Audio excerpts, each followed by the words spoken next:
భోగి, సంక్రాంతి పండుగ, మిగతా వాళ్ళు పారణమని కూడా చేసుకుంటారు. నేను భోగి పండుగ విశిష్టత గురించి మనం ఇంతకుముందు చెప్పుకున్నాం. ఇంతకుముందు టీవీ ముందు కూర్చోటే వాళ్ళు రకరకాలుగా ఈ సంక్రాంతి పండుగ గురించి వర్ణించి చెప్పుకుంటూ ఉండేవారు. వాళ్ళు కనీసం అంటే ఒక 30 మంది అక్కడ వేదిక పెట్టి ఆ వేదికలో సంక్రాంతి పండుగ గురించి మాట్లాడుతున్నారు. 30 మంది మాట్లాడినా అంత పెద్ద పెద్ద వాళ్ళే వాళ్ళు. అట్లా ఇట్లా మన అలాంటి సంస్థల నుంచి వచ్చిన వాళ్ళు రకరకాల పేర్లు పెట్టుకొని వచ్చారు. వాళ్ళు చెప్పినది ఒక్క పాయింట్ కూడా అందులో సరైన పాయింట్ మనకేం కనిపించలేదు. సరే, మనం ఇంతకుముందు చెప్పుకున్నాం భోగి అంటే ఏమని. అంటే భోగి అంటే భోగములు అనుభవించేవాడు అని, సుఖాలు అనుభవించేవాడు అని. మనం భోగి నుంచి యోగిగా మారాలా అని అనుకున్నాం మనం. అందుకు గతంలో చెప్పుకున్నటువంటి విషయం ఇది. యోగి కావాలంటే భోగాలు లేకుండా పోవాలా. అదే భోగిగా లేకుండా పోతే యోగి అవుతావు. మనిషి 2 స్టేజ్ల్లో ఉంటాడు. అట్లా భోగిగానే ఉంటాడు, ఇటు యోగిగానే ఉంటాడు. యోగిగా లేకపోతే భోగిగా ఉంటాడు, అనుభవిస్తూ ఉంటాడు. లేదు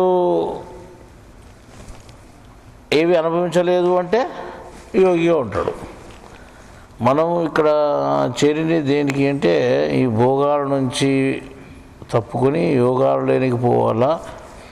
యోగము ద్వారానే దేవుడుని తెలుసుకోవడానికి సాధ్యమవుతుంది అనే విధానాన్ని, అనేటువంటి జ్ఞానాన్ని అనుసరించి భోగాలు లేకుండా చేసుకోవాలనే దానికోసం పూర్వం పెద్దలు ఈ భోగి పండుగను ఏర్పాటు చేశారు. ఈ సంక్రాంతి పండుగ సందర్భంలో భోగి పండుగ ఏర్పాటు చేశారు. మిగతా పండుగలు ఉన్నాయి చాలా.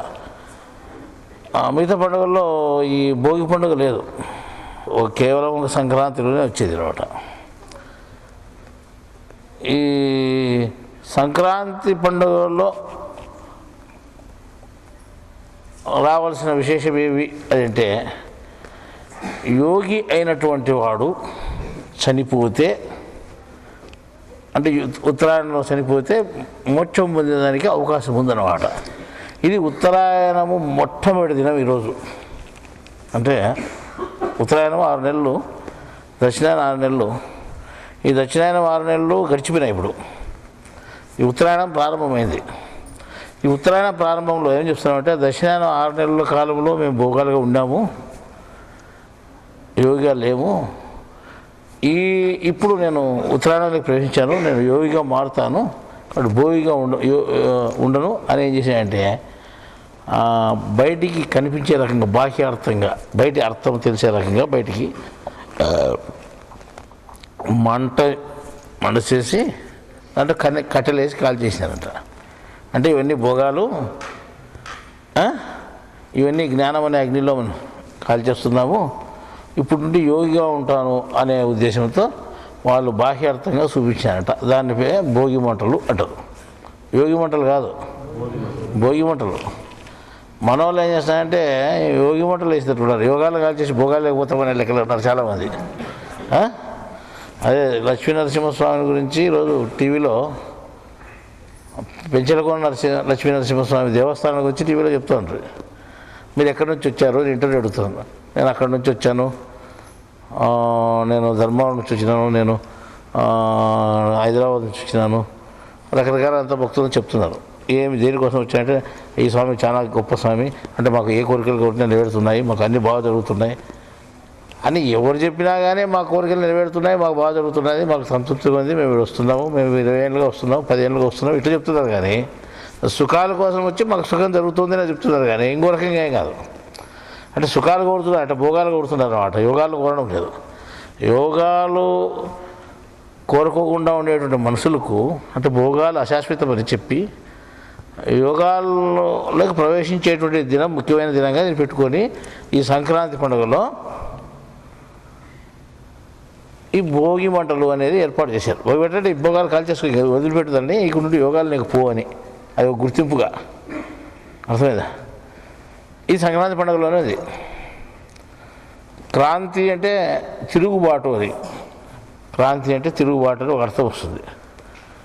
అదే నక్సలైట్లంతా క్రాంతి అంటారు, క్రాంతి వీరు అంటారు, అంటే తిరుగుబాటు వీరులు వీళ్ళని.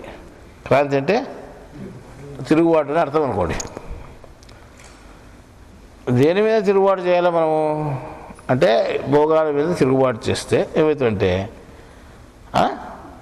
ఆ క్రాంతి అంటే తిరుగుబాటు ఉండాల్సిందే, మంచి క్రాంతి అవుతుంది. అర్థమైంది? సమ్ అంటే మంచి అని, సంక్రాంతి మంచి తిరుగుబాటు ఉండాల.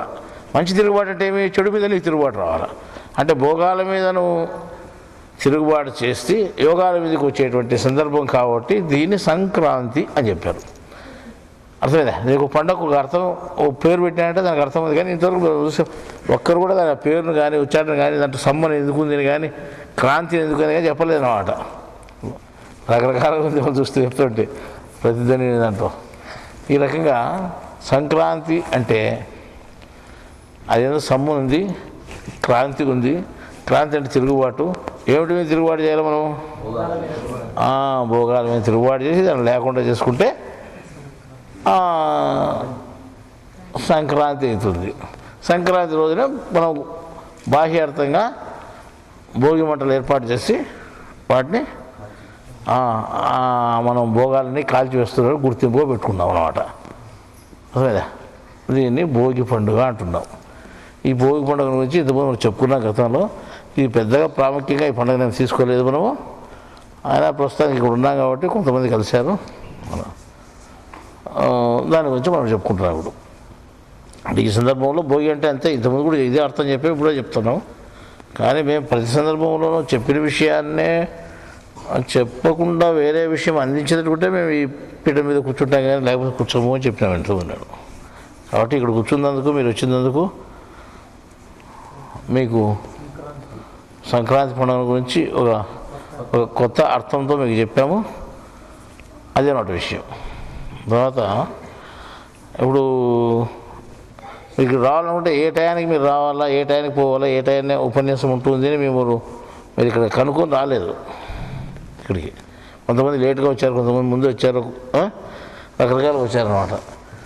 అంటే మీకు దీని మీద శ్రద్ధ తక్కువ అని మాకు అర్థమవుతుంది. ప్రపంచ విషయాలు చాలా రుచిగా ఉంటాయంట. ఈ జ్ఞాన విషయాలు, దైవ విషయాలు రుచి తక్కువగా ఉంటాయి. అంటే రుచి లేని పదార్థంగా ఉంటుంది, ఇది చప్పిడిగా ఉంటుంది. ప్రపంచాల్లో చాలా రుచులు ఉంటాయి. అర్థమైందా? భగవద్గీతలో రసము అనేటువంటి పేరు ఉపయోగించి చెప్పారు. రసం అంటే రుచి అని. నీటిలో ఉన్నటువంటి రసాన్ని నేనేం చెప్పాడు ఆయన. నీటిలో ఉండే రుచిని కూడా నేనే అన్నాడు. అంతే కదా? నీటిలో ఉప్పు నీళ్ళు ఉంటాయి, సప్పు నీళ్ళు ఉంటాయి, మంచి నీళ్ళు ఉంటాయి, రకరకాల నీళ్ళు ఉంటాయి. దాంట్లో ఉండే రుచిని కూడా నేనేనన్నాడు. అంటే ఆయన లేని జాగా ఏమి లేదు. దానికి ఒకటి ఉంది అంటే ఆ ప్రత్యేకత నేనే, నాకుండానే ఆ ప్రత్యేకత వచ్చింది, అది నేనేనని చెప్పాడు. ఇప్పుడు నీటిలో ఉండే రసాన్ని కూడా నేనేను అని చెప్పాడు. రుచి అని అర్థం రసం అంటే. అలా రుచులు చాలా ఉన్నాయి ప్రపంచంలో, చాలా రుచులు ఉన్నాయి. ఆ రుచుల కోసము మీరు అంటే మనిషి ప్రాకులాడుతున్నాడు అన్నమాట. అర్థమైందా? ఏ రుచి లేదని ఎవరైనా ముడతారా? లేదు. ఒక్కొక్క రుచుల్లోనే ఇష్టంగా ఉంటుంది కొంతమందికి, ఆ రుచి మీదనే ఎక్కువ ప్రాకులాడతాం. లేదా కొన్ని రుచులు అంటే అన్నీ ఇష్టంగా ఉన్నా కానీ కొన్ని ప్రత్యేకంగా కూడా ఉంటాయి. కానీ ఏ రుచి సప్పిడిగా ఉండే పదార్థాన్ని ఎవరైనా తీసుకుంటాడా? ఎవరు తీసుకోరు అన్నమాట. అర్థమైందా? సప్పిడిగా ఉండే పదార్థం కేవలం జ్ఞానము అని మనం అనేది. దీంట్లో ఏ రుచి ఉండదు. దీన్ని రుచిని చేకూర్చి మీకు చెప్పారనుకోండి, ఈ శ్లోకం చదివితే నీకు ఉండే కష్టాలన్నీ పోతాయంటే అది రుచి అవుతుంది. మేమేం చెప్పాలి? ఎవరి కర్మ ప్రకారము వాళ్లకు జరిగి తీరుతుంది. అది ముందే నిర్ణయించబడి ఉంటుంది. ఆ నిర్ణయం ప్రకారం జరుగుతుంది. ముందే మీకు త్వరలో ఆ రకంగా బుద్ధి పుట్టి ఆ రకంగా మీరు చిత్తం నిర్ణయించి దాని ప్రకారం మీరు పోతారు అని చెప్పాము. ఓ మనిషి తప్పు చేస్తున్నాడు అంటే తప్పు చేయొద్దు అని చెప్తే వాడు మాత్రం చేయకుండా మానుకోడు. ఎందుకంటే చేయొద్దు, చెయ్యి అనేటువంటి నిర్ణయం బయట నుంచి పోదు మనిషికి. ఆ నిర్ణయం తలలో ఉంటుందన్నమాట. ఆ తలలో పుట్టిన నిర్ణయాన్ని మనిషి అనుసరిస్తాడు, దాని ప్రకారమే ఆడతాడు అన్నమాట. నేను ఇంతకుముందు సారా తాగొద్దని ఒక వ్యక్తికి చెప్పాను. తాగకూడదు అనుకున్నాడు పాపం మనిషి. స్వామి చెప్పిన వాటి వినాలనుకున్నాడు, కానీ తాగినాడు. అంటే నువ్వు చెడ్డాన్ని నేనేమో చెప్పలేదు, ఆ పని ఎందుకు చేసినావంటే కర్మ బలీయంగా ఉంటుంది, అది తీసుకొని పోయి చేపిస్తుంది అని మాటల రూపంలో పోదు, జ్ఞానం రూపంలో పోతుంది. నువ్వు జ్ఞానం తెలుసుకుంటే నువ్వు దీన్ని నిరోధించుకోగలుగుతావు. జ్ఞానం లేకపోతే కాదు. నీకు ముఖ్యంగా ఏది మందు అంటే జ్ఞానమే అని చెప్పాం. జ్ఞానం ద్వారా అయితే కర్మను కాల్చివేసేందుకు అవకాశం ఉంది, ఇంకో దాని కాదు. ఆ రకంగా ప్రపంచంలో అనేక రుచులు మనకు ఉన్నాయి. ఆ అనేక రుచులు వెంట మనం పోతున్నాము. అర్థమైందా? మీరు ఆ రుచులు కూడా మీకు ఎందుకు ఉంటాయి? కర్మరీత్యా మీకు ప్రారంభమైనవి. వాటిని లేకుండా చేసుకోవాలంటే జ్ఞానం అవసరము చెప్తున్నాం. అదే మీరు చెడు పని చేసినా మంచి పని చేసినా అది కర్మరీత్యా అని చెప్పుకుంటున్నాం కదా.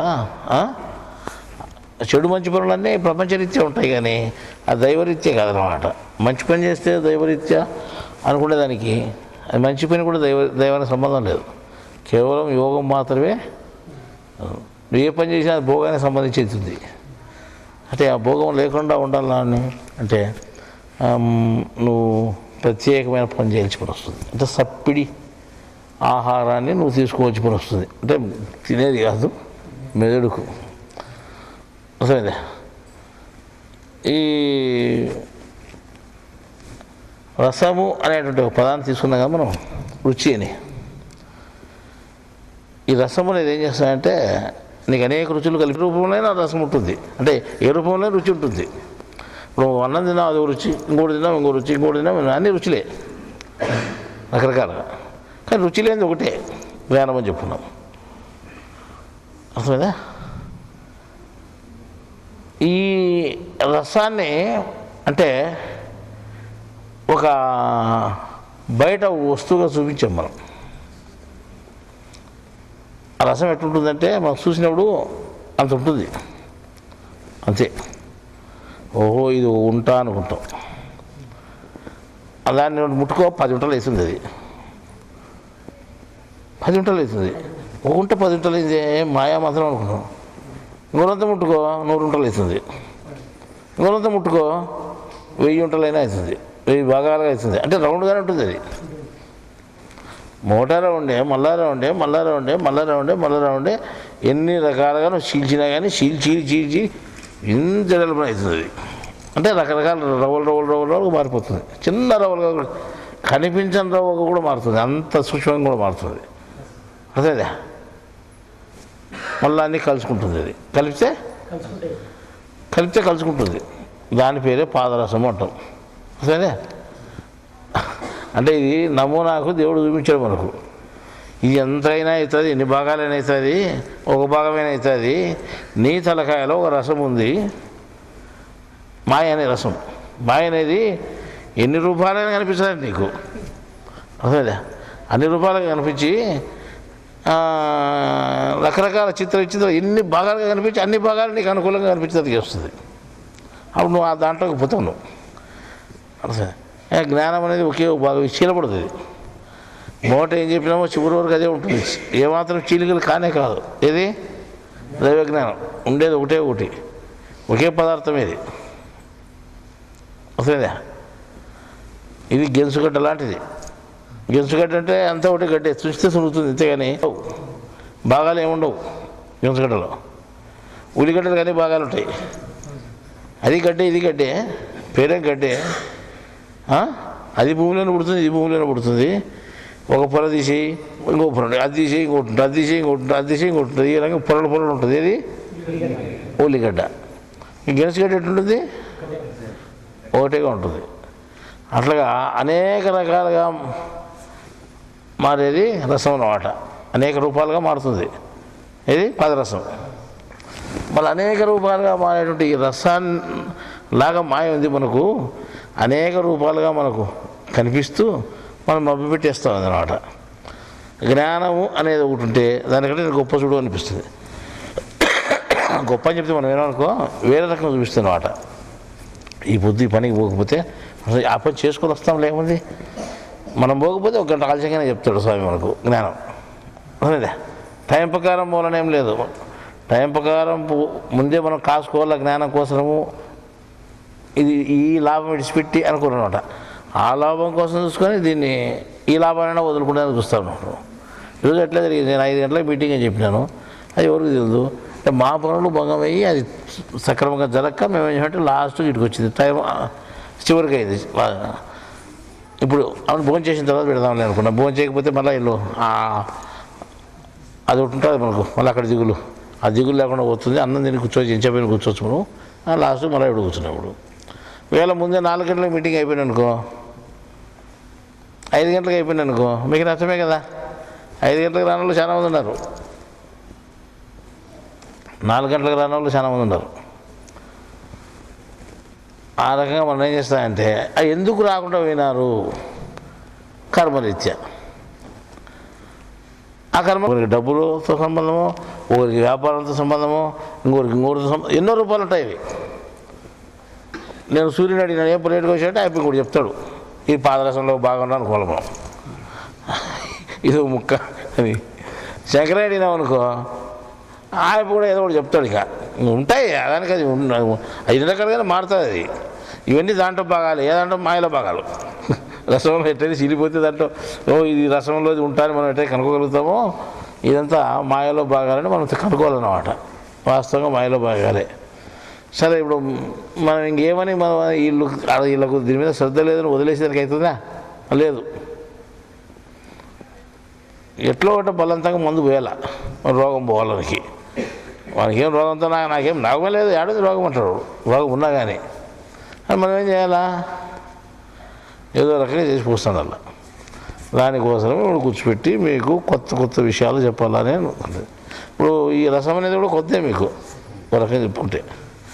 సరే, దీనికి రసమే కదా ఇది. ఇంకోటి ముక్క ఉంది ముందర, పాదరసం అని. అది ఎందుకు అని, ఆ పాదరసం ఎందుకు పేరు పెట్టారు తెలుసునా? అంటే వాళ్ళు ఎవరు తెలిసిన వాళ్ళు పెట్టింటారు. పేరు పెట్టినాక దానికి అర్థంతో పెట్టింటారు అన్నమాట, పాదరసం అని. అర్థంటే పాదం అంటే తెలుసు కదా. ఇది మీరు ఈ రసంలో వంటి గడన వల్లేరు. ఈ రసాన్ని ఏం చేయాలంటే పాదాల చెంత పెడితేనే పోయేదంటే. ఇది ఎవరు పాదాల చెంత పెట్టాలా? గురువు పాదాల చెంత పెడితే అప్పుడు అది పోతుంది. ఈ ఎక్కడ పెట్టాలి అంటే నీకు ముందు జాగ్రత్త చూపించారు వాళ్ళు. ఎవరు? అది దాని పేరు చెప్పిన వాళ్ళు ఎవరు? రసం అని చెప్పినారే, అదే రుచి ఉండేది కాదు, దాని పేరు రసం అంతే. అంటే మాయకు పోలిక చెప్పినారు. ఈ మాయ పోవాలంటే ఏం చేయాలా? రకాలు ఉంది. అడది బయట కాదు, నేను చెప్పిన బయట ఉంటే ఏం చేసినా కుదరదని చెప్పినా కదా. ఎవడు చెప్పినా ఏంటండి, బలత్కారపూర్వకంగా నీ చేత పని చేపిస్తుందని చెప్పాం. నువ్వు బలహీనుడు వేసి చేస్తాను, నేను చేయను అనుకున్నా కానీ చేస్తాను.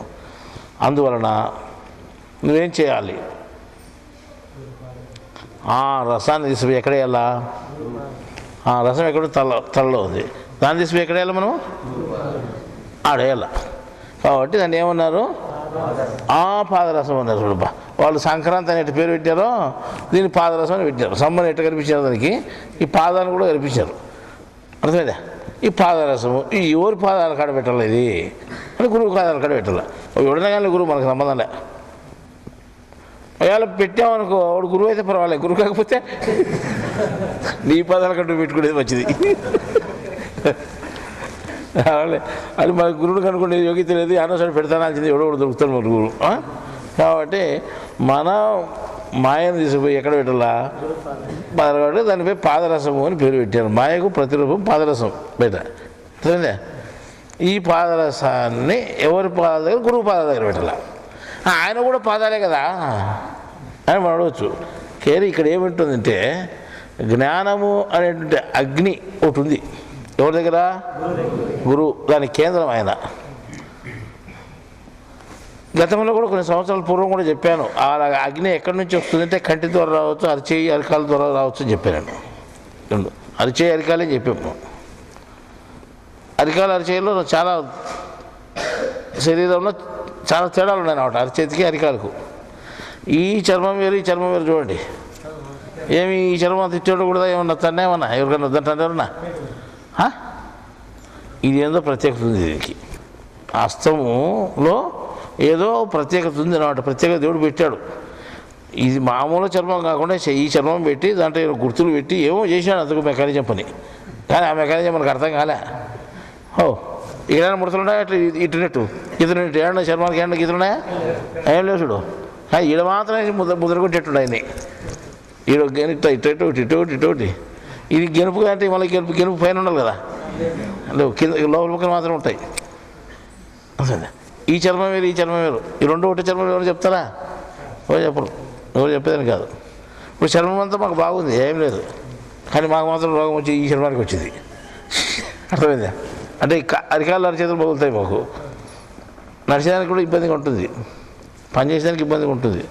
మాకు కాల్చిన దాని వల్ల ఉంటాయి చూడు, ఉంటుకుంటే చెక్క కట్టిపోయింది. ఇక్కడ బుడ్డికి పెట్టి కాలి చెట్టు ఉంటుంది అట్టుంది. వీళ్ళు చూచే ఎంత పాపం చేసాడు అనుకుంటారు. వాస్తవంగా అట్లా అనుకూలించింది తప్పదు. ఆ రకంగా ఉంటాయి అన్నమాట. అంటే ఏ రకంగా ఉన్నాయి ఈ జ్ఞానాగ్ని ఇక్కడి నుంచే పోతుంది అని చెప్పాను నేను. జ్ఞాపకం ఉండొచ్చు, ఉంటుంది. గురువు పాదాల చెంత ఏం పెడుతున్నావు? మాయను పెడితే, తలను పెడితే అక్కడ జ్ఞానాగ్ని ఉంటుంది. అక్కడ ఈ జ్ఞానాగ్ని వేడికి ఈ పాదరసం అనే మాయ పటాపంచలు అయిపోతుంది అన్నమాట. అందువలన మనము మన తలన తీసిపోయి గురువు పాదాల చింత పెట్టాలని చెప్పారు. అందులో పాదరసము అని పెట్టారు దాని పేరు. అర్థమైందా?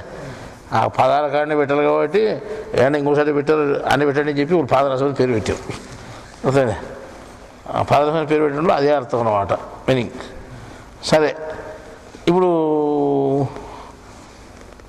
జ్ఞానం అనే అగ్ని అంటే ఈ శిష్యులకైతే తలలో ఉంటుంది, గురువు అయితే కళలో ఉంటుంది. అర్థమైంది? రివర్స్లో ఉంటుంది. అదే గురువుకు శిష్యులు కూడా తేడా. వీళ్ళకి ఎక్కడ ఉంటుంది? తలలో ఉంటుంది. అర్థమైందా? ఎవరికి? శిష్యునికి. అంటే ఓ వ్యక్తి అజ్ఞానికి. జ్ఞానికి ఎక్కడ ఉంటుంది? కాల్లో ఉంటుంది. అంటే జ్ఞానాగ్ని అక్కడి నుంచి కదా ప్రవేశం బయటికి, ఎక్కడ ఉంటే అక్కడి నుంచి ప్రవేశం. కాబట్టి వాడు తీసుకొచ్చి ఎక్కడ పెట్టాలా? పాదాల దగ్గర పెట్టాలా. కాబట్టి దాన్ని పేరు ఏం పేరు? పాదరసము అని పేరు పెట్టాం. ఈ రకం పాదరసము అనే దానికి ఇంత చరిత్ర ఉందన్నమాట. అర్థమైందా? ఈ రకంగా ఒక ఈ మాయ అనేది ఏం చేస్తుందంటే మనకు పాదరసం లాగా ఉంది. అది ఎన్ని రూపాలుగా అయినా మాయ మారుతుంది. కాబట్టి ఎన్ని రూపాలుగా అయినా ఇది పాదరసం మారుతుంది. ఒకే పాదరసమే అన్ని రకాలు డివైడ్ అయిపోతుంది. ముట్టుకోదని ఏమన్నా నువ్వు మళ్ళీ దాన్ని పట్టుకొని ఎత్తేదానికి ఎత్తుందా? చేతిలో నుండి జారిపోయింది అనుకో, వాళ్ళ కానే కాదు దాన్ని ముట్టుకుందని, దుస్సాధ్యమవుతుంది అది. చేతిలో వేసుకో, 6 సంవత్సరాలు దొరికిపోతుంది. అది దొరకదు, అది మాయ దొరికేది కాదు. అసలేదా? నువ్వు చేతిలో వేసుకో దొరుకుతుందా? దొరకదు అది. ఇంకేం చెప్తుంది తెలుసునా? బంగారం బాగా చూస్తున్నట్టు విరిగి చూసి మరి దానికి కలుసుకుంటుంది. అది పాదరసం విలువ దాని గుణం ఏంటంటే తెలుసునా? బంగారం పోయి దక్కన కలుసుకుంటుంది. అది బంగారం ఏంటికంటే ఎంతో రోజు మంచిగా అనుకో, వాడు పోయి టక్కన కలుసుకుంటుంది స్పీడ్గా. మిగతా వస్తువులు కలుసుకోదు అన్నట్టు బంగారం బిర్యానీ కలుసుకుంటుంది. వేరి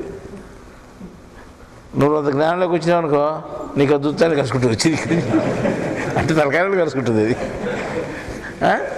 ఆ రకంగా దానికి ఆ రోగం ఉంది దానికి. ఏదానికి? పాదరసానికి, బయట పాదరసానికి. నేనంతా సమానంగా చెప్పాడు అనమాట. ఎవరు? వేమనే కూడా కనకం అంటే గొప్పదిని, అంటే బంగారం అంటే గొప్పదిని. ఆ రకంగా చెప్పిన బంగారుకి పోయి కలుసుకుంటుంది. దాని డిపీలు అంటే ఏం చేయాలి తెలిసిన? కంసులకు మీకు తెలుసు, ఎవరుకో ఆయన లక్ష్మీనారాయణుడు మీకు తెలుసు కదా.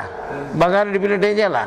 బంగారు ఆ పాదరసాన్ని డిపీలు అంటే ఊరని మంచి నువ్వు ఎక్కడ మంచి నాకు నిమ్మలేదు పోగొడుచు. నువ్వు శాఖం పెట్టాలి స్వామి, అగ్గి తీసిపోయి శాఖం పెడితే అంత కదా పోతుంది. అగ్గి కొరివి తీసిపోయి లేదా మంట తీసిపోయి శాఖం పెట్టుదా, అది మటసం అదే పోతుంది దూరంగా. అది ఉండి ఉండదు అక్కడ. అగ్గికి దూరంగా ఆటోమేటిక్గా పోతుంది. అది ఏది? మీకు ఆచార్య పోతే మాకడే వస్తుంది. నేను ఆచార్యలే కాబట్టి పాదరసము బంగారు కట్టుకుంటే దాన్ని ఏం చేయాలంటే వేడి చూపితే ఆటోమేటిక్గా అది ఊడిపోతుంది అనమాట. వేడి చూపేటనే ఇంకొక సూత్రం చెప్తాడు. ఒక గిన్నెలో వేసి బాగా మూత పూసేసి సీల్ చేసి పొయ్యి మీద పెట్టు, గిన్నె పైకి పోతుంది. అది పొయ్యి మీద పెట్టి కింద శాఖం పెట్టు, కొద్ది శాఖం తగులుతానే పైకి పోతుంది. అది ఏటపోతుంది గిన్నెను కొలిచినాడు. కొంతమంది మాంత్రికులు అని కొంతమంది ఉంటారు. నిమ్మకాయలకి రంధ్రం పెట్టి డబ్బులంతా అంత అంత పాదరసం వేసి దానికి చిన్నగా మైనం పుచ్చారు. మైనం పుస్తే నిమ్మకాయ పుడిపోతాయి. అది రసం అది పుడిపోతే రంధ్రం కూడా లేకుండా పుడిపోతుంది. అది ఎండలో పెడితే అది ఊటే ఎండలో పెట్టుకోకుండా వాళ్ళు ఏంటంటే ఒక బొమ్మను ఏదైనా తయారు చేసినారు. గుడ్డల బొమ్మ ఉంటుంది పిల్లలు ఆడుకునేది, దాన్ని కడుపులో పెట్టి కుట్టించారనమాట. ఎండలో పెట్టి చాకతో ఎగురుతుంది. లేచి కూర్చునేది పని లేచి నిలబడుతుంది. పండుకునే లేదు కదులుతుంది పిట్టిట వాయి మీద పాల వచ్చిందని వచ్చింది ఎవడన్నా. తెలియని వాళ్ళు ఏమనుకుంటారు ఈ పెద్ద మంత్రము ఏదో శక్తి వచ్చింది అది కదిలి లేస్తుంది పెద్దకి. వద్దులే నేను చెప్తాను నువ్వు తొందరపడుతుంది అంటాడు వాడు పక్కనే వాడు. అంటే దానికి ఏమో శాంతపరిచినట్టు. చూడు ఇట్లా మీ ఇంట్లో ఇట్లా ఉంది, మిమ్మల్ని ఎంత ఏమో చేయాలనుకుంటున్నది మీరు, నేను వచ్చి కనుక్కున్నాను మీకు అంటే వీళ్ళు ఏం చేయాలి స్వామి అంటారు వాళ్ళు. అంటే అవి చేయి అని అవన్నీ వాళ్ళు స్వామి డబ్బులు ఖర్చు పెట్టి అనమాట. ఇట్లా ఎండలో పెట్టి జోలు పెట్టుకుంటాడు. నీళ్ళలో దీన్ని తీసుకొస్తాలే మీకేం వద్దు అని. నీడలో పెడితే ఊరినే ఉంటుంది, ఎండలో పెడితే ఎగురుతుంది అనమాట. తెలుసు కదా, కొంతమంది తెలుసు. సత్యనేష్ కథలు కూడా చెప్పింది ఇట్లా టిక్కులన్నీ ఇట్లా టక్కు టమారు విద్యలు ఇంటాడు. దాన్ని కూడా దేశంలో కూడా పుట్టపోసుకునే వాళ్ళు ఉన్నారు చాలామంది పాపం. అంటే మనం వాళ్ళందరినీ బయట పెట్టి గొప్పలు నెట్టేస్తుంది. అట్లా లేకుండా ఈ రకంగా పాదరసం ఏమైందంటే వేడికి పాదరసానికి అసలు సరిపోదు. అర్థమైందా? ఇప్పుడు ఈ మాయ అనే దాన్ని మనం పాదరసంగా పోల్చినాము, జ్ఞానం అనేదాన్ని అగ్గిగా పోల్చినాం. ఈ పాదరసానికి అగ్గి సరిపోతుందా? ఎక్కడ సరిపోతుంది, అది పోతుంది దూరంగా. ఈ పాదరసం అనేటువంటి మాయను తీసుకుపోయి జ్ఞానం అనేటువంటి అగ్గి కాడ పెడితే ఏమవుతుంది, ఆటోమేటిక్గా దూరం అయిపోతుంది అని వాళ్ళు చెప్పి అన్ని ఆలోచనలు చేసి పాదరసము ఆయన కనిపెట్టి బయట కూడా చూపించాడు. దేవుడే చూపించాడు. ఇంక మళ్ళీ అది పాదరసాన్ని ఎవరు చేసినాడు? అసలు అది లోకమా ద్రవమా? ఎవరు చెప్పలేరు. అది ద్రవము కాదు, నీళ్ళు అంటే నీళ్ళు కాదు. గట్టి లోహం అంటే లోహము కాదు. అర్థమైందా? రెండింటికి తప్పినది ఏది? ఆ రకంగా దేవుడు ఈ రకంగా తయారు చేసి పెట్టేది ఈ మాయగా పోల్చి చూపించాడు అనమాట. అంటే పాదరసాన్ని మాయగా పోల్చిన మనమే అనుకుంటే దేశంలో ఎవరు పోల్చలేదు అనుకున్నా ఇంతవరకు. ఎవరైనా పోల్చినారా? ఇప్పుడు నీకు ఇంత వివరం చెప్పి లేదులే తెలుగు మనం చెప్పుకుంటే కొత్తగా చెప్పుకుంటాము. ఈ రకంగా పాదరసము అనేటువంటి మాయను మనం గురువు పాదాల చెంత పెట్టి ఎక్కడ పెట్టాలంటే పాదాల చెంత పెట్టాలి. కాబట్టి పాదరసం అన్నది అప్పుడు జ్ఞానం అనే అగ్నికి ఏమవుతుందంటే ఆటోమేటిక్గా ఎక్కడైనా కలుసుకునేది ఊడిపోయినట్టు ఆటోమేటిక్గా వదిలిపోతుంది. అది బంగారుకు వేడి చూపితే వారికి కలుసుకున్న పాదరసం కూడా ఎట్లయితే పోతుందో ఆ రకంగా ఈ జ్ఞానం అనే అగ్ని వేడికి ఈ మాయ అనేటువంటి పాదరసము దూరమే పోతుంది అని వాళ్ళు పెద్దలు ఈ రకంగా పోల్చి చెప్పినారు. అర్థమైందా?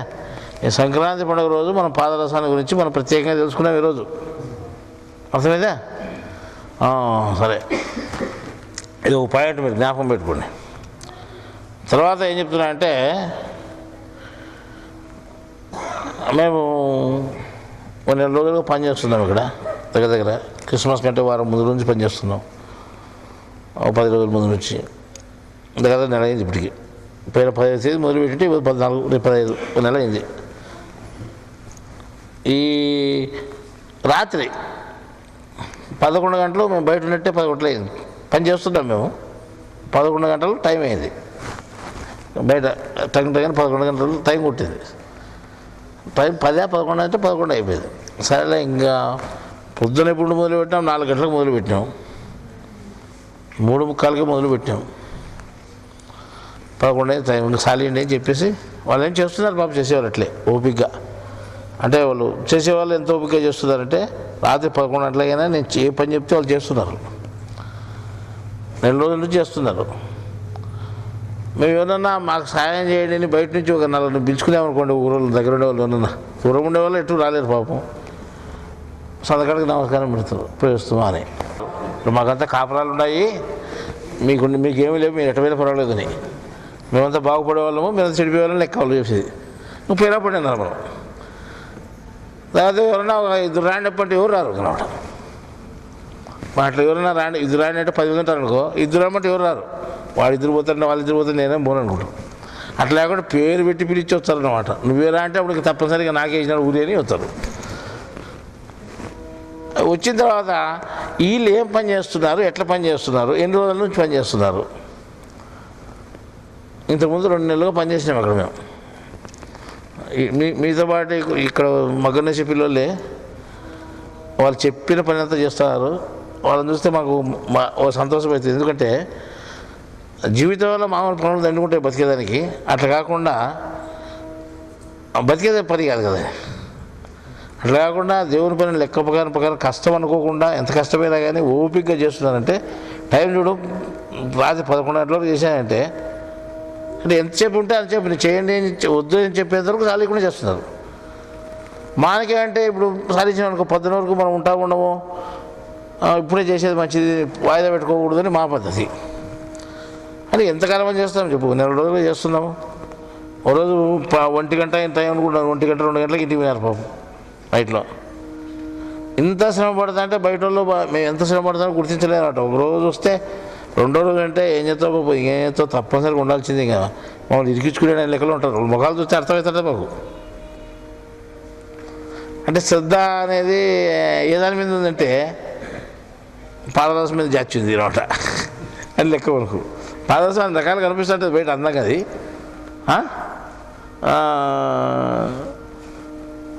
అందువల్ల దాని మీద శ్రద్ధ ఎక్కువ ఉంది. మనం ఇంత జ్ఞానం చెప్పినా కానీ వీళ్ళకు ఏమెక్కుతుంది, వినేదంతా బాగుందంటారు, రుచిగా ఉందంటారు, అన్ని రకాల పర్వాలేదు. కానీ ఆ రుచి ముందు ఎందుకు అర్థం చేసుకోలేదు అంటే ఆ బయట పాదరసం రుచి ఎక్కువైపోయింది, జ్ఞానం రుచి తక్కువైపోయింది అర్థమవుతుంది.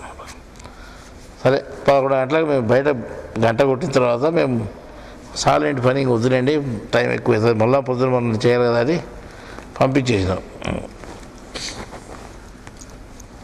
నేను పోయి పండుకునేళ్ళకే 11:15 అయింది. నిద్ర వచ్చేతలకే తొందరగా రాదు కదా పండుకుంటానే.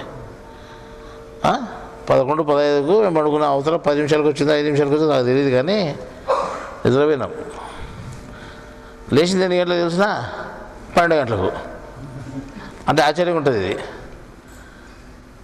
12 గంటలకు లేచి 12 గంటలు అంటే పైకి లేలేదు, మెలకు వచ్చింది అయిపోయింది, ఇంకా ఆటికే పులు స్టాప్, ఇంకా రాదు నిద్ర. మళ్ళీ రేపు ఏం చేయాలా, ఏ పని ఏం చేయాలి మళ్ళీ ఆలోచన చేసుకుంటుంటాం అనమాట.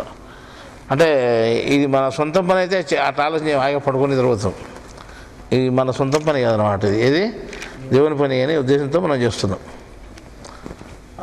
దానికోసం పొద్దున ఏం చేయాలా, ఏ పని మొదలు పెట్టాలా, ఏది ముందు చేయాలా, ఏది వెనకలు చేయాలా, అవన్నీ ఒక నమూనా ఏర్పాటు చేసుకుంటే వాళ్ళు చేసేది పాపం. చెప్తే లేదు ఏదని ఆ నమూనా ఏర్పాటు చేసుకుంటే కొంత టైం పట్టింది మాకు. దగ్గర 2 గంటల నుంచి మళ్ళీ మొహం కడుక్కొని 2 గంటల నుంచి సరే మనం ఆ పని అంతా సరిపోయింది, ఇంకేం చేయాలి మనం అంటే టైం దొరికింది కదా, ఎందుకు వేస్ట్ చేయాలి మనం అని పుస్తకం తీసుకొని వాక్యాలు రాసాం. ప్రభుత్వ తరగతి ఇంతకుముందు బుక్ పెట్టే వచ్చింది మీ దగ్గరికి. 820 ఏమో ఉన్నాయి, 22 ఉన్నాయి, 822 1000 చేస్తాం, 1000 రాస్తామని చెప్పాం. అంటే చివరిలో రాసేటట్టు చాలా సారాంశంగా ఉంటాయి. ఇప్పుడు అందులో చివరిలో వచ్చేటట్టు కూడా అట్లే ఉంటాయి అన్నమాట. అప్పుడు దాంట్లో 20 వాక్యాలు అంటే ఆ 20 వాక్యాలు రాసేదానికి 4 గంటలు కొట్టింది. 2 గంటల పైన పట్టింది మాకు.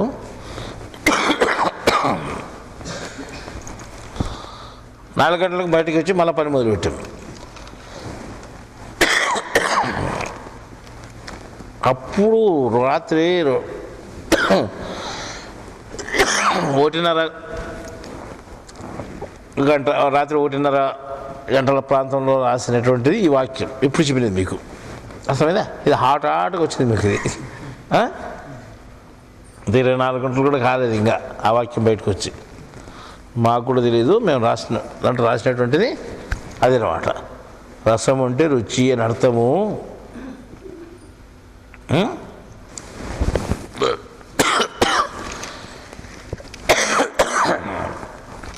రసము అనగా రుచి అని అర్థము. అనేక రుచులను మనసుకు చూపించి మభ్యపెట్టున్నది మాయ. మాయ అనేది అనేక రకాల రుచులను చూపిస్తుందంట.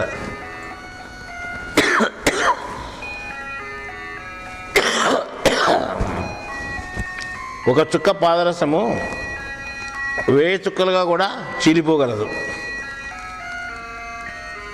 ఒక చుక్క పాదరసం 1000 చుక్కలుగా కూడా చీలిపోదు.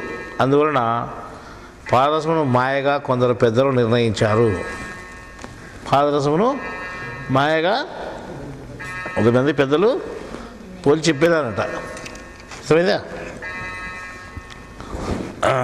ఈ మాయను దైవపాదముల చెంత సమర్పించవలనని మాయకు ప్రతిరూపమైన రసమును పాదరసము అన్నారు. చూడు, మంచి వాక్యం కదా ఇది. మీ ఇంట్లో మీ పిల్లవాడు అదే రసము అది సరే, పాదరసం ఎందుకు మీరు పెట్టినారు? పాదాలంటివి కదా ఇప్పుడు చెప్తారు. ఇంతకుముందు ఎవరైనా అడిగాను అనుకో, వదిలే. ఇంతకుముందు ఎవరైనా జ్ఞానంలో ఎవడో నాయకుడు అడిగింది అనుకో మిమ్మల్ని, అప్పుడేం చెప్పేవాళ్ళు? ఎంత జ్ఞానం తెలుసుకుని ఇది రాలేదు మనకు అనుకునేవాళ్ళు కదా. సరేలే, ఎట్లేదు. శిష్యునికి మాయ త్వరలో ఉంటుంది కావున దానిని వదిలించుకున్నట్టుకు తలను గురువు పాదముల మీద శిష్యుడు పెట్టవలను. ఇది వాక్యం. గురువుకు పాదములో జ్ఞానాగ్ని ఉంటుంది. అందువలన శిష్యుని త్వరలోని పాదరసమును గురువు పాదముల వద్దనున్న జ్ఞానాగ్ని చెంత శిష్యుడు పెట్టవలసి ఉన్నది. అర్థమైనా? అగ్ని వేడి తగిలితే పాదరసం ఎగిరిపోవును. అలాగే జ్ఞానాగ్ని వేడి తగిలితే ఆ రసమున మాయ ఎగిరిపోవును. అర్థమైనా? ఇది 5 వాక్యాలు అన్నమాట. ఈ 5 వాక్యాలు రాత్రి రాసినటువంటి అది 1 గంటప్పుడు. అర్థమైందా? అంటే మీకు ఈ అంటే ప్రభుత్వ తెలంగాణ పుస్తకంలో ఉండేటివి కాకుండా ఇవి కొత్తవి కదా. ప్రభుత్వ ఈ వాక్యాలు లేవు. అంటే 800 వాక్యాలు కూడా లేవు ఇవి. అదంటే కొత్తగా ఉంటాయి. అంటే రాత్రి ఎట్లుంటుందంటే మీకు కొత్త జ్ఞానాన్ని అందించాలి కాబట్టి ఏ వాక్యం వచ్చినా కొత్తగానే ఉంటుంది అన్నమాట. అంతే కదా. ఇంకోటి అట్లాగానే కొత్త వాక్యం అంటే కొత్త మామూలుగా వినండి వాక్యమే. మామూలుగా ఈ సంక్రాంతి రోజు కదా ఈరోజు. అంటే సంక్రాంతి అనేది స్పెషల్ ఏం కాదు, కానీ మనకు ఇంకొక చెప్తే ఒక భాష ఉందంట. దాంట్లో కొక్కరో అని ఉంటుందంట. కొక్కరో అనగా అనేక మంది అని అర్థం అంట. కొక్కరో అంటే కో అంటే ఒక్కరే అని అర్థం అంట. కొక్కరో కో అంటాడు.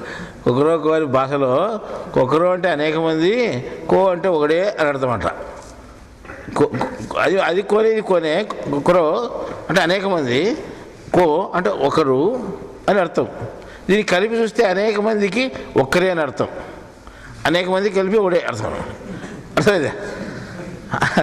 అందరికీ ఒక్కరే అనే మాట ఎవరికి వర్తిస్తుందని ఆలోచించకుండా అందరికీ అనేది అర్థం కదా. ఇది ఈ మాట ఎవరికి వర్తిస్తుంది అని ఎదురాడాల్సిన పని లేదు మీకు. కాబట్టి కాలానికి వర్తిస్తుంది అన్నట్లు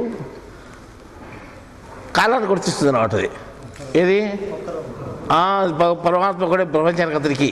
మనం ఎంతమందిని ఏం ప్రయోజనం లేదు. మీ అందరికీ ఓడి దిక్కుడు దేవుడు అందరికీ వర్తిస్తున్నట్లు రాత్రిపూట జాముకు కోడికి వస్తుంది. కాలం లెక్క పెట్టుకొని కాలం ఉంటుంది చూడు. జాముకు గంట కొట్టి చెబుతుంది అనమాట టైమింగ్. అర్థమైందా? కాలం అంటే ఎవరు? కాలోస్మి అంటే నేను కాలాన్ని అని చెప్పినాడు దేవుడు. ఎవరు? భగవద్గీతలో. కాబట్టి భగవత్ స్వరూపం అంటే దైవ స్వరూపం అనేటువంటిది కాలం. ఆ కాలంలో ఆ కాలాన్ని నువ్వు గుర్తించుకుంటే ఈ కాలమే నీకు దిక్కు, అందరికీ ఒకడు, మీ అందరికీ కాలమే పెద్ద అని కాలంలోనూ అంటే జాములోనూ కొలత ప్రకారం టైమింగ్ ప్రకారము కోడి కూత కూస్తుంది అని చెప్పాడు. అంటే అందరికీ ఒక్కరే అన్నమాట స్త్రీలక పురుషులక ఎవరికి వర్తిస్తుంది అని ఆలోచించకుండా మళ్ళీ ఆలోచన కూడా కన్నా వచ్చాయినా కేవలం పురుషులకే అని చెప్పి ఆ కోడి పుంజులే కూర్చోటాయి. మళ్ళీ ఆడవాళ్ళు మొగలు అనుకునేరు అందరికి ఒక్కడంటే అందరి మంచి ఒక ఆడవాళ్ళు అనుకునేరు. మళ్ళీ అట్లా పోయారు మీరు. అట్లా కాదు సార్, ఉన్నాడు పురుషుడు, ఇది పురుషుడికి వర్తించేదని పెట్టలు పోయి చూడు, పుంజంటి కూర్చో, అది ఒకటి చేస్తే కదా. పుంజులు కోళ్ళు ఎందుకు ఇవ్వకూడదు, బాలు పెట్టకోళ్ళు పుంజు కోళ్ళు ఎందుకు వెళ్ళాలి, మీరు అనుమానం రాకుండా. ఈ కాలం అనేవాడు ఎవడు అంటే పురుషుడు అని అర్థము. కాబట్టి ఆయనకే వర్తిస్తుంది, పురుషునికే. కాబట్టి అందరికీ ఒకడే అనే భాషలో అవి చెప్తాయంట జాముకు. ఏంటివి? కోడి పుంజు. అర్థమైందా? పూర్వం ప్రతి ఇంటిలో కోడి పుంజు ఉండేదట. ప్రతి ఇంటికి కోడి పుంజు పెంచుకునేవాళ్ళట అప్పుడు. అలాగే ప్రతి ఇంటిలో దైవజ్ఞానం కూడా ఉండేది. కోడి పుంజు ఉంటాయంట, దైవజ్ఞానం ఉండేదంట పూర్వం. కోడి కాలజ్ఞాని, మనిషి అజ్ఞాని అని నానుడి. కోడి కాలజ్ఞాని అంటే కాలజ్ఞాని అంటే దైవజ్ఞాని అని, అంతే కదా. కాలం అనగా దైవం అని అర్థం, కాలజ్ఞాని అంటే దైవజ్ఞాని అని అర్థం. మనిషి దైవజ్ఞానం తెలియదు కావున మనిషికి దైవజ్ఞానం తెలియదు, పక్కన కూడా అర్థం కాదు. మరి ఏమన్నా అజ్ఞాని అనలా అని.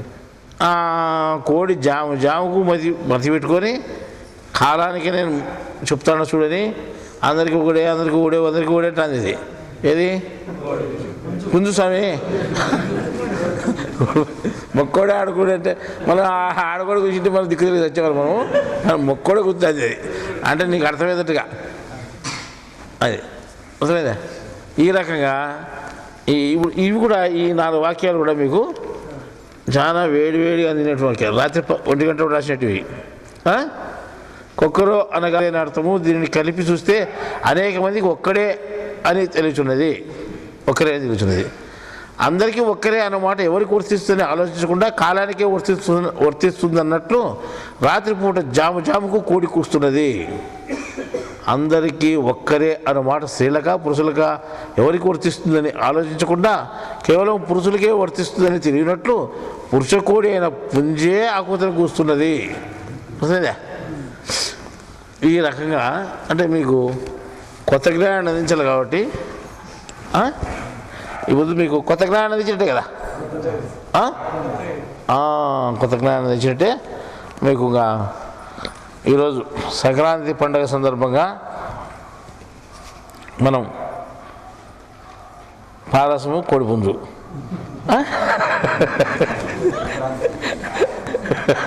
సంక్రాంతి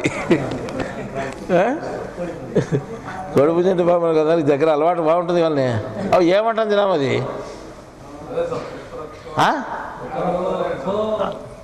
ఏమనుకుంటున్నారు మీరు? నేను అడుగుతుంటే ఏమని అనుకోరు కదా. పొద్దు పిడిచేవాడు వస్తాయి, సెంటర్లో కరెక్ట్ 3 గంటల నుంచి కూర్చాయి, అర్ధరాత్రి నుంచి తిట్టి పెడతారు. మాకు నిద్ర లేకుండా పోతున్నాయని మీ జ్ఞానం తెలుసుకొని అవి చెప్తున్నాయి.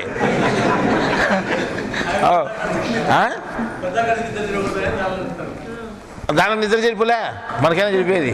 అవి మేలుకొని చూడు మా కాలం ఒత్తిడి కూసుకుంటా ఇక్కడ టైం పెట్టుకొని పాపం దేవుడు ఒకడైనా అవి చెప్తా అంటే అదే మన అది టైం ప్రకారం చెప్తుంది. కాలానికి అనుగుణంగా వస్తున్నాయి చూడు, అంటే దైవానికి అనుగుణంగా ఉన్నాయి అని అర్థం. అందుకని కోడిని ఏమంటున్నాం మనం? కాలజ్ఞాని అంటున్నాం. మనిషిని ఏమంటున్నాం? ఇంకా అజ్ఞానం అనాల్సిందే. మేము కూడా దైవజ్ఞానం విధంగా కులం కోసుకొని తినారు. దాని తింటే మేము అవుతాం లేదు, ముందు కూడా తింటే ఏమైనా అవుతారేమో అని అట్లా రూపాయి వచ్చిన పేరు కన్నా కొత్త ఐడియా అట్టే కాదు, ఏం ప్రయోజనం లేదు. అట్లా అది అదండి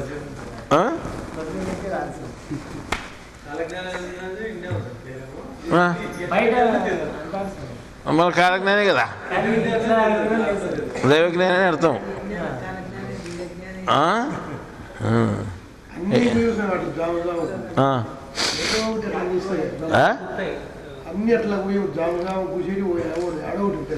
ఏడవటైనా పర్వాలేదు, నీ కూర్చోనే కదా ఎత్తుకు.